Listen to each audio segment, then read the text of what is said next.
నిన్న దాదాపు మొన్న రేవంత్ రెడ్డి కిషన్ రెడ్డి పైన విపరీతమైనటువంటి విమర్శలు చేసిండు. సో మెట్రో రుణం దాదాపు 13,600 కోట్ల రూపాయలను అడ్డుకుంటున్నది కిషన్ రెడ్డి అంటూ విమర్శలు చేయడం జరిగింది జస్ట్ 2-3 డేస్ బ్యాక్.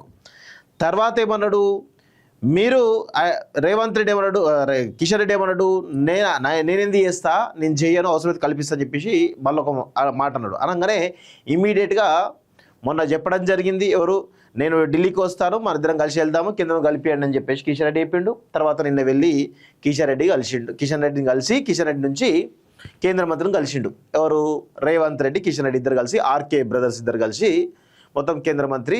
ఢిల్లీలో దోస్తీ అయిపోయింది, ఇక్కడ కుస్తీ, ఇక్కడ తెలంగాణలో కుస్తీ, ఢిల్లీలో దోస్తీ. సో ఇది ఆర్కే బ్రదర్స్ యొక్క వ్యవహార శైలి అనేది చాలా స్పష్టంగా తెలుస్తూ ఉంది.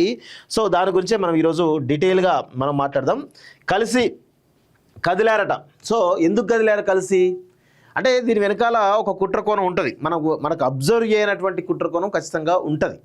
సో ఇది ఏంది అనేది ఇప్పటివరకు కూడా మనకు అర్థం కాదు, కానీ ఇది ఎందుకంటే హై లెవెల్లో జరుగుతూ ఉంటుంది కాబట్టి కొంత కన్ఫ్యూజన్ క్రియేట్ అయ్యే ప్రయత్నం అన్నట్టు.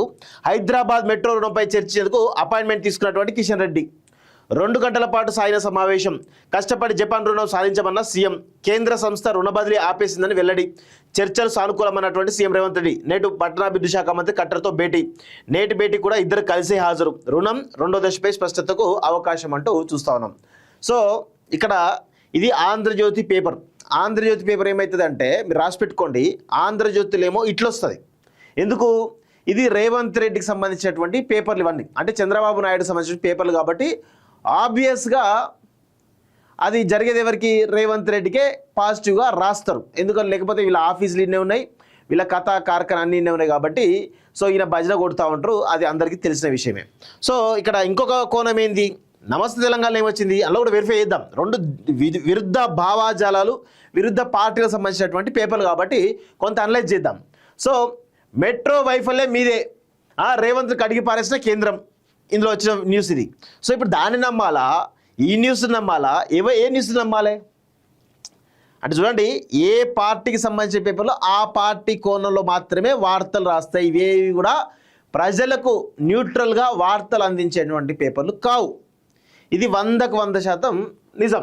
సో మెట్రోపై ఆవేశపు ప్రకటనలే తప్ప ఆచరణ యోగ్యమైనటువంటి ప్రణాళిక ఏది లేదని, కేంద్ర నిబంధనలకు విరుద్ధంగా రేవంత్ సర్కార్ వ్యవహరించడమే రుణం రాకపోవడానికి కారణమైందని మరోసారి స్పష్టమైంది. ఢిల్లీలో సోమవారం కేంద్ర రైల్వే శాఖ మంత్రి అశ్విని వైష్ణవ్తో సీఎం రేవంత్ రెడ్డి, కేంద్ర మంత్రి కిషన్ రెడ్డి భేటీ అయ్యారు. 2 గంటల పాటు జరిగినటువంటి సమావేశంలో ముఖ్యమంత్రిని కేంద్రం కడిగి పారేసినట్టు సమాచారం. రుణం, డిపిఆర్, ఆర్ఆర్టీఎస్ ఇలా ఒక్కో అంశంపై వరుస ప్రశ్నలతో సీఎం ఉక్కిరి బిక్కిరైనట్టు తెలిసిందట. సో మెట్రోపై చిత్తశుద్ధి లేదు అంటూ కూడా చాలా స్పష్టంగా చెప్పడం జరిగింది. అందుకే అసహన వ్యాఖ్యలు ఎవరు, కిషన్ రెడ్డి పైన, అది అందరూ తెలిసిన విషయమే. Rapid rail transit system formula ఇచ్చినా వినలేదు, మీ డిపిఆర్ సరిగా లేదు, అయినా కేంద్రం అంగీకరించింది. జపాన్ నుంచి నేరుగా రుణం వచ్చిందన్న పచ్చి అబద్ధం. జపాన్ సహకరిస్తామన్న ఒప్పందం ఎందుకు చేసుకోలే. అశ్విని వైష్ణవ్తో జరిగిన భేటీలో రేవంత్ పై ప్రశ్నల వర్షం. దాదాపు 2 గంటల పాటు ఢిల్లీలో కేంద్ర మంత్రులతో చర్చ. రుణానికి రైల్వే శాఖ నుంచి అడ్డంకులేవి లేవని స్పష్టీకరణ. నేడు కేంద్ర పట్టాభివృద్ధి శాఖ మంత్రితో రేవంత్ రెడ్డి భేటీ. సో ఇందులో ఏమో రేవంత్ రెడ్డిని కడిగి పారేసినటువంటి కేంద్రం అంటూ ఇందులో రావడం జరిగింది. ఇందులోనేమో ఇక మొత్తం భజన కార్యక్రమం అంటూ, సో కలిసి కదిలారు అంటూ మొత్తం రేవంత్ రెడ్డి చెప్పినటువంటి 2 గంటల భేటీలో హైదరాబాద్ మెట్రో రుణంపై చర్చించేందుకు అపాయింట్మెంట్ తీసుకున్నట్టు కిషన్ రెడ్డి. 2 గంటల పాటు జరిగింది. కష్టపడి జపాన్ రుణం తీసుకొస్తే కేంద్రం అడ్డుపడుతూ ఉంది, ఇది ఎంతవరకు సమంజసమని చెప్పేసి కేంద్ర మంత్రినే రేవంత్ రెడ్డి అడిగినట్టుగా ఇది చెప్తా ఉన్నారు. ఇది జరుగుతున్నటువంటి తంతు. 2 విరుద్ధ భావాజాలాలు కలిగినటువంటి పార్టీ ఐడియాలజికల్గా విరుద్ధంగా ఉన్నటువంటి 2 పేపర్లో ఒకటే వార్త ఏ విధంగా రాసిరో చాలా స్పష్టంగా మీకు అర్థమవుతుంది కదా. దీనిలో కిషన్ రెడ్డికి కొంచెమైనా ఇంగిత జ్ఞానం ఉండాలి. ఎందుకు అంటే గంతగనం తిట్టి ఈరోజు ఇక్కడ నరేటివ్ ఏమవుతుంది తెలుసా, మీరు రాసి పెట్టుకోండి. ఇప్పుడు బండి సంజయ్ పని కథమైంది కాబట్టి రేవంత్ రెడ్డి ఇప్పుడు ఒక దోస్తీ కావాలి కాబట్టి కిషన్ రెడ్డితో దోస్తీ కడుతున్నట్టుగా కనబడతా ఉంది. సో వీళ్ళేమో ఆ తెలంగాణ గలీలేమో మొత్తం కుస్తీ పడతా ఉన్నారు, ఒకరి మీద ఒకరు నీచమైనటువంటి విమర్శలు చేసుకుంటా ఉన్నారు. ఢిల్లీలో మాత్రం దోస్తానా గిట్లా తయారైంది వీళ్ళది. ఇది పరిస్థితి. ఇక్కడ ఏం జరిగిందో చూద్దాం. అసలు లోపల వాళ్ళందరి మధ్యలో జరిగినటువంటి డిస్కషన్ను ఏ విధంగా బయటికి వచ్చింది అంటే ఏ విధంగా బయటికి రాదు, వీళ్ళే ఊహించుకొని రాస్తూ ఉంటారు, కొన్ని ఇన్పుట్స్ తెచ్చుకొని దాని ప్రకారం రాస్తూ ఉంటారు, వీళ్ళకి అనుకూలంగా ఏదైతే ఉంటుందో దాని ప్రకారమే రాస్తూ ఉంటారు.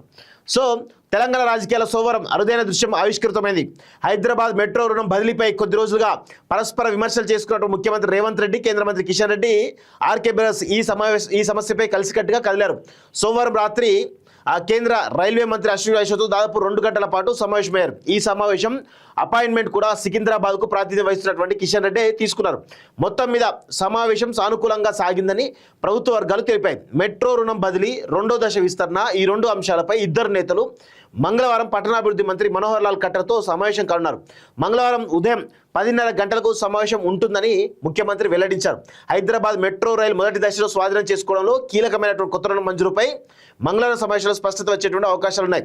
హైదరాబాద్ మెట్రో రైలు మొదటి దశ స్వాధీనం కోసం రాష్ట్రానికి రావాల్సినటువంటి రుణాన్ని కేంద్ర మంత్రి కిషన్ రెడ్డి ఆపేశారని, ఇండియన్ రైల్వే ఫైనాన్స్ కార్పొరేషన్ ఖాతాలో జమైనటువంటి 13,600 కోట్లను రాష్ట్ర ప్రభుత్వానికి ఇవ్వకుండా నిలిపివేయించారని గత వారం సీఎం రేవంత్ రెడ్డి తీవ్ర ఆరోపణలు చేసిన సంగతి తెలిసిందే. ప్రాజెక్టులను ఆపే సంస్కృతి బీజేపీకి లేదని కేంద్ర మంత్రులతో సీఎం రేవంత్ భేటీకి తాను కూడా వస్తానని కిషన్ రెడ్డి బదిలించారు. ఈ నేపథ్యంలో మెట్రో అంశంపై కేంద్ర మంత్రి అశ్విని వైష్ణవ్తో సమావేశం జరిగింది అనేది చాలా స్పష్టంగా తెలుస్తోంది. సో ఎక్కడ బదనాం అవుతుందని చెప్పేసి ఇప్పుడు కిషన్ రెడ్డి పరిస్థితి తెలుసా, పాము జావద్దు కట్టె ఇరగద్దు అనే రీతిలో ఉంటుంది.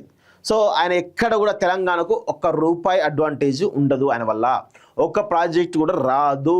ఇది అందరూ గుర్తుపెట్టుకోండి. ఆయన వ్యవహార శైలి కట్టె విరగదు, పాము జావద్దు అనే కోణంలో మాత్రమే ఆయన వ్యవహార శైలి ఉంటుంది తప్ప ఎక్కడ కూడా నా రాష్ట్రం కోసం నేను అవసరమైతే పోరాడి తెచ్చుకుంటా అనేటువంటి ధోరణి ఉండదు. మీరు రాసి పెట్టుకోండి. అందరూ ఎంపీలు ఏదో విధంగా కేంద్రం దగ్గరికి ఏదో ఒక తెచ్చుకొని ప్రయత్నిస్తారు, కానీ కిషన్ రెడ్డి మాత్రం ఎక్కడ కూడా తెలంగాణ కోసం ఈ ప్రాజెక్ట్ తీసుకొచ్చని చెప్పేసి దాఖలాలు ఎక్కడ కూడా ఉండవు. మీరు రాసి పెట్టుకోండి, ఒకసారి అబ్జర్వ్ చేస్తే తెలుస్తుంది.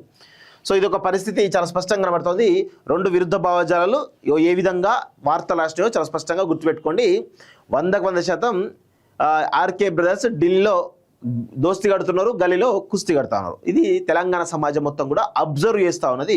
మీ యొక్క వ్యవహార శైలి ఏంటని చాలా స్పష్టంగా తెలుస్తుంది. మీరు నిజంగా ఈ మెట్రో రుణాన్ని సాధించి 2వ దశ మెట్రోకు కేంద్రం నుంచి నిధులు తీసుకొచ్చి కేంద్రం నుంచి రావాల్సినటువంటి దానికంటే ఎక్కువ ప్రాజెక్టులు తీసుకొస్తే అప్పుడు మీరు నిజంగా తెలంగాణ సమాజం కోసమే ఇద్దరు కలిశారని చెప్పేసి అనుకోవడానికి ఉంటుంది. లేదు రాలేదు అంటే మాత్రం మీదంతా కూడా గూడు పుట్ట నడుస్తుంది మీ వెనకాల అనేది చాలా స్పష్టంగా తెలుస్తోంది. మొన్నటిదాకా ఆర్ఎస్ బ్రదర్స్ యొక్క దోస్తీ నడిచింది, ఇప్పుడు కొత్తగా ఆర్కే బ్రదర్స్ దోస్తీ నడుస్తూ ఉంది. అందరూ కూడా గుర్తుపెట్టుకోండి, ఇది పరిస్థితి.